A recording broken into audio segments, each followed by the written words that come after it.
جب تم ہر اس چیز سے انکار کر دو گے جو اللہ کو ناراض کرتی ہے، پھر اس کو پانے کے لیے تمہارا دل دن رات ہی کیوں نہ تڑپتا ہو۔ تم اچھے اور برے میں فرق نہیں جانتے ہو، کیونکہ تم خود سے محبت نہیں کرتے ہو۔ تم خود کو ان چیزوں کی سزا دیتے ہو جن کا علم تم خود بھی نہیں رکھتے ہو، اسی لیے تم ضد پر اڑ جاتے ہو، ایسی ضد جو تمہیں اندھا کر دیتی ہے، اتنا اندھا کہ اللہ تمہارے سامنے ہو کر بھی تمہیں دکھائی نہیں دیتا۔ تمہاری اداسی کسی بچھڑے ہوئے کی یاد کا سبب نہیں ہے۔ جب تم دنیاوی چیزوں کے پیچھے بھاگتے ہو تو تم سب سے پہلے خود کو کھو دیتے ہو، اور پھر یوں رفتہ رفتہ تم سے اللہ بھی کھو جاتا ہے۔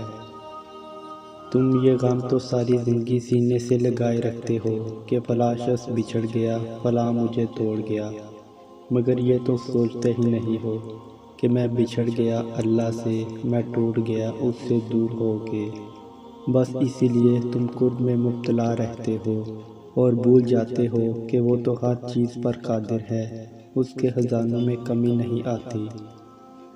اگر اللہ کچھ محرومیوں کا ہماری ذات کا حصہ بناتا ہے تو بہت سی رحمتوں سے بھی ہمیں نوازتا ہے۔ اگر وہ کوئی داستان ادھوری چھوڑتا ہے تو بہت سے قصوں کو ان کے پرسکون اختتام تک بھی لاتا ہے۔ زندگی اسی کا نام ہے، کچھ مل گیا اور کسی کو کھو دیا۔ جو صبر نہیں کرتے وہ ہمیں بے چینی میں مبتلا رہتے ہیں، اور جو صبر کر لیتے ہیں اللہ انہیں اپنی چاہت میں سکون دے دیتا ہے۔ تو پھر کیوں ظلم کر رہے ہو خود پر؟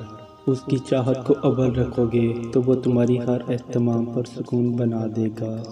تم واقف نہیں شاید تمہارا رب سب کچھ کر سکتا ہے۔ بس بے خوف ہو جاؤ اور ان باتوں میں بے پرواہ ہو جاؤ جن کا علم اللہ کے سوا کسی کو نہیں۔ کب تک اللہ کے فیصلوں سے منہ موڑ کر بھاگتے رہو گے؟ جس کا اہتمام تمہارے بس میں ہی نہیں، اس کو تم زور زبردستی سے بدل نہیں سکتے۔